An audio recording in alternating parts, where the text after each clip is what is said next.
In today's professional world, performance, competence, and results are the true currency of progress. Opportunities are increasingly open to everyone regardless of gender. However, while both men and women are judged by the quality of their work, women often face a unique set of unspoken expectations about behavior, communication, appearance, and even ambition. For a woman, being competent is just the start. Navigating the workplace means balancing strength with softness, confidence with humility, and ambition with grace. It means proving that you are not only capable, but also resilient, mature, and grounded. So, how can a woman earn respect, recognition, and a lasting seat at the table without having to change who she is or sacrifice her core values? The answer lies in mastering a few critical principles. These are not tricks or shortcuts. These are deep, time-tested strategies that will help you grow into the strongest, most authentic professional version of yourself. Let's explore the key office survival tips every woman should know. 1. Be professional and emotionally grounded. Being a woman in the workplace does not require you to mute your femininity or adopt a personality that doesn't feel authentic. It means learning how to present yourself with poise, emotional discipline, and inner strength. Femininity, when paired with professionalism, can be a powerful asset. Qualities such as empathy, compassion, and emotional intelligence are not weaknesses. They are deeply valuable in any work environment. But there is a difference between bringing emotional insight into your work and allowing unchecked emotions to interfere with your ability to lead, collaborate, or make clear-headed decisions. You don't need to strip yourself of feeling or become cold and mechanical. The goal is not to suppress who you are, but to develop emotional boundaries. A respected professional, regardless of gender, is someone who can remain composed under stress, respond to criticism without defensiveness, and approach challenges without taking them personally. These are not just business skills, they are markers of emotional maturity and leadership. Picture this scenario. You're in a team meeting, and someone criticizes your work. The comment is blunt, perhaps even unfair. It stings. Some people might shut down, become defensive, or feel publicly humiliated. But a woman who carries herself with confidence and self-respect will take a steady breath, maintain eye contact, and calmly respond. Thank you for the feedback. I'd be happy to discuss this further after the meeting. That moment is not about weakness or strength, it's about self-mastery. And that's what sets leaders apart. Emotional maturity doesn't mean you never feel anything. It means you know how to manage what you feel. You understand that expressing anger in a rage or bursting into tears in the middle of a disagreement can diminish your influence. That doesn't make your emotions invalid, it simply means that timing and context matter. When you choose to process your feelings privately or in trusted spaces, rather than react impulsively in front of colleagues, you're not hiding your truth, you're honoring it. At the core of it all is self-regulation. The ability to hold space for your emotions without letting them dictate your behavior is one of the most respected traits in a professional setting. It builds trust, it signals maturity, and it allows you to rise above the moment, see the bigger picture, and act not out of hurt, but out of purpose. 2. Learn to say no, with kindness but clarity.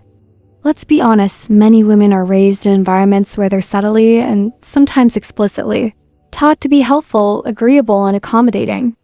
From a young age, girls are often praised for being polite, for putting others first, and for smoothing over conflicts rather than confronting them. These traits, kindness, empathy, cooperativeness, can be beautiful and valuable. But when carried into the workplace without boundaries, they can become harmful. What begins as a desire to be helpful can quickly spiral into people-pleasing, overextending yourself and sacrificing your own well-being for the sake of being liked or accepted. People-pleasing at work isn't just exhausting, it's dangerous. It creates an unhealthy dynamic where your needs, priorities, and even your voice take a backseat to keeping others comfortable. Over time, it leads to chronic stress, emotional fatigue, burnout, and eventually, resentment, not just toward others, but toward yourself for not speaking up or honoring your limits. One of the most empowering things a woman can learn in her professional life is how to set boundaries clearly, confidently, and without apology. Setting boundaries is not about being difficult or unkind. It is about self-respect. It means understanding your capacity, protecting your time and energy, and being honest about what you can realistically take on. Here's a familiar scenario. A coworker rushes over to your desk and says, "Hey, I'm really behind. Can you help me get these slides done before 5?" On the surface, it seems like a reasonable request. But you glance at the clock, remember your own looming deadline, and feel the tension rise. You want to help. You don't want to come off as uncooperative. So you say yes against your better judgment. Then you end up staying late, scrambling to finish your own work, while your colleague gets the credit for pulling it off, and no one notices the cost you silently carried. Now imagine an alternative. You respond with calm clarity. "I'd love to support you, but I'm on a deadline myself and really need to stay focused to deliver on time. If I wrap up early, I'll check back in and see where I can help." This response isn't cold or selfish, it's honest, fair, and professional. You've acknowledged the request, expressed goodwill, but also asserted your priorities. That is boundary setting in action. Saying no or even "not right now" can feel uncomfortable, especially for those who've spent years being conditioned to say yes. But the truth is, every time you overextend yourself to make someone else's life easier at the expense of your own, you reinforce the idea that your time, needs, and energy are less important. Over time, that damages your self-worth and undermines your credibility. Boundaries don't push people away. They teach people how to treat you. They create space for mutual respect. When you respect your own limits, others are more likely to respect them too. And when you operate from a place of clarity instead of obligation, your work improves, your stress decreases, and your confidence grows. Remember this, you don't need to be everything to everyone. You don't have to say yes to every request, solve every problem, or meet every expectation placed upon you. What you do need is to be honest with yourself, consistent in your actions, and fair in your decisions. That is more than enough. That is what real strength looks like. 3. Speak up. Don't wait for permission. Let's talk about something many women experience in the workplace, but rarely say out loud: the hesitation to speak up. Whether it's in a team meeting, a brainstorming session, or a performance review, countless women hold back their thoughts, not because they lack insight or ideas, but because they fear the possible consequences of being perceived the wrong way.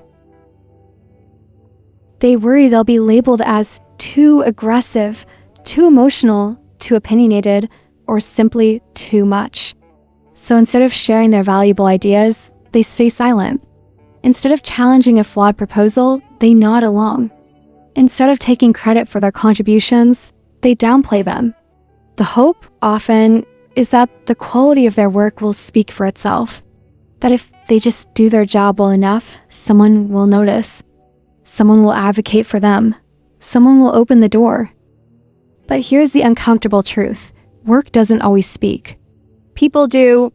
And the people who speak, who show up, who advocate for themselves, who articulate their value, are often the ones who get the opportunities, the promotions, the respect. If you want to be taken seriously, if you want your ideas to have impact, then you must learn to communicate them with clarity, confidence, and presence. That doesn't mean you need to be the loudest voice in the room, interrupt others, or dominate every conversation. It means learning how to speak with purpose. It means using language that reflects your intelligence, your conviction, and your self-respect. Let's look at a simple example. Imagine you're in a meeting and have a different idea from what's being presented. Consider these 2 ways of speaking up. "I'm sorry, but I kind of think maybe we could try another idea. I'd like to offer a different perspective. What if we tried this approach instead?"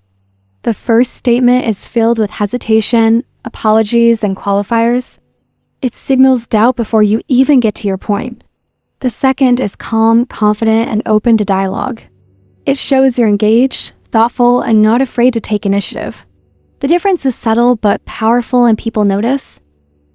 This doesn't mean you'll feel confident every time you speak up. Confidence isn't the absence of self-doubt. It's the willingness to speak anyway. It's a muscle that grows stronger the more you use it. Start by paying attention to the language you use. Eliminate unnecessary apologies that don't belong. Stop shrinking your ideas with phrases like, "I'm just thinking," or "this might be a dumb question, but," or "I could be wrong, but." These phrases train your audience and yourself to see your contributions as tentative or less valuable. You're not just offering a thought. You're contributing experience, insight, and creativity. You're not probably wrong. You're raising a point worth considering. You're not a nuisance. You're a professional with a voice that deserves space. So own your voice. Practice speaking with a tone that is firm but respectful, direct but thoughtful. Give yourself permission to be heard, not because you're trying to prove something, but because you have something worth saying. And remember, you don't need to be perfect to speak up. You don't need to have all the answers. You just need to believe that your voice matters. Because it does. 4. Polish your personal image. It speaks louder than you think. Let's get one thing straight. You value your intelligence. Your work ethic, your creativity, your potential is not defined by how you look. You are not your hairstyle, your body type, or your outfit. But while your worth is intrinsic and uncheckable, the way you present yourself, your grooming, your posture, your energy, does communicate something to the world before you ever open your mouth. That doesn't mean you have to conform to rigid beauty standards or dress in a way that erases your individuality. It simply means that in a professional setting, your visual presence is part of how you tell your story. It's an extension of your message. And whether we like it or not, people form first impressions quickly, often in seconds. That first impression won't determine everything about you, but it can shape how easily others take you seriously, trust you, and see your potential. You don't need to look like someone else to be respected. You don't need to wear a blazer just because everyone else is.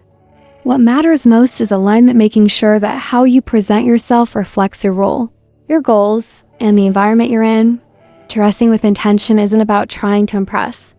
It's about communicating that you understand the context you're working in and that you respect it enough to show up accordingly. Let's take a simple example. A financial analyst showing up to a corporate office in ripped jeans and dramatic. Club-style makeup might be incredibly competent and capable, but her appearance could send a message of misalignment. People might question whether she understands the tone of her workplace or whether she's focused on the right things. That may not be fair, but it is reality. Now, contrast that with someone who walks in wearing a clean, well-fitted outfit, subtle accessories, polished shoes, and carries themselves with calm confidence. That woman may not even say a word, but already she's earned the room's attention and respect. She's shown that she's aware, prepared, and intentional. And beyond clothes, there's something even more powerful: your nonverbal presence. Your eye contact, the way you walk into a room, your posture, your handshake, your tone of voice, these are cues people read, often without realizing it. Do you speak clearly and with conviction? Do you look people in the eye without shrinking away? Do you sit with confidence or fidget with self-doubt? These small signals add up to create a bigger picture of how people perceive your leadership, your credibility, and your presence. It's also important to remember, you don't have to chase trends or spend a fortune on designer labels to be taken seriously. Authenticity always outlasts fast fashion. What matters is being clean, well-groomed, composed, and consistent. When your style reflects care and self-awareness, not perfection, but intention, you're showing that you respect yourself and the people around you. None of this is about vanity. It's not about catering to unrealistic standards or becoming a version of yourself that doesn't feel true.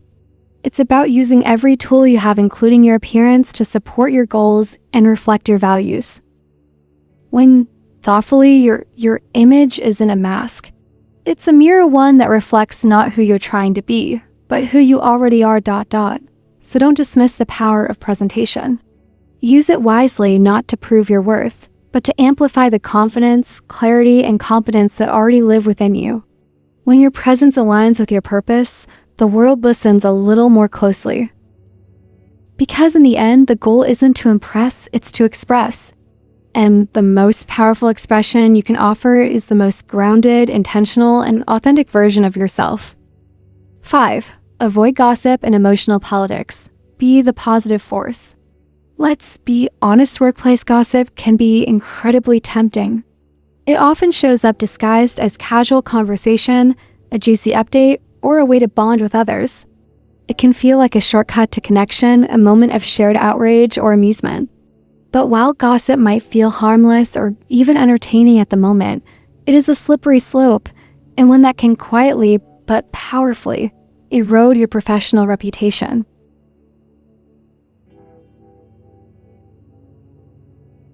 The truth is, the workplace is not high school. And the more you engage in whisper networks, office cliques, or drama-driven narratives, the more you position yourself as someone who thrives on distraction, not direction.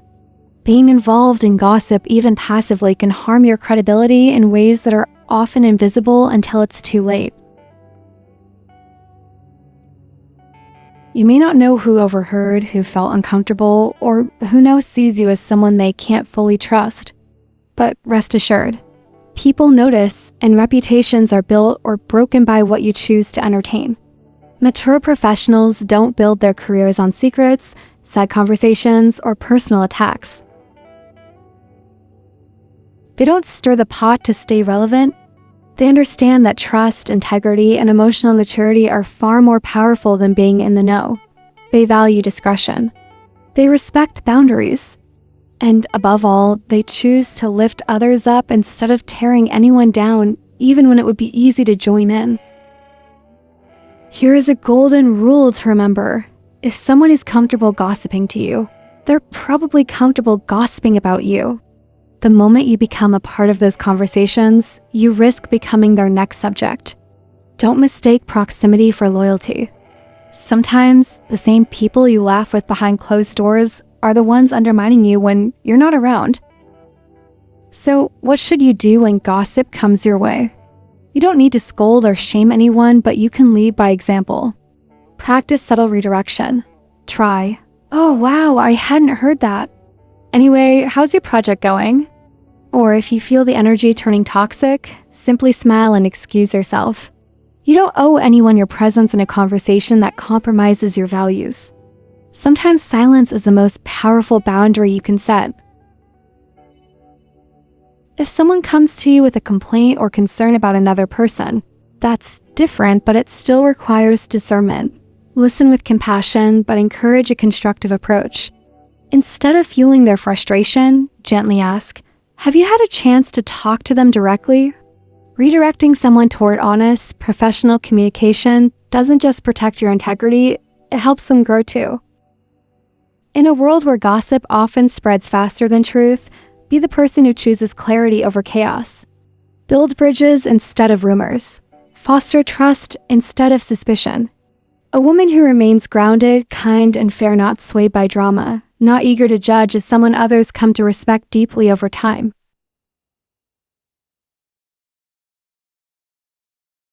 6. Keep learning. It's your true security. In any profession, competence is your armor.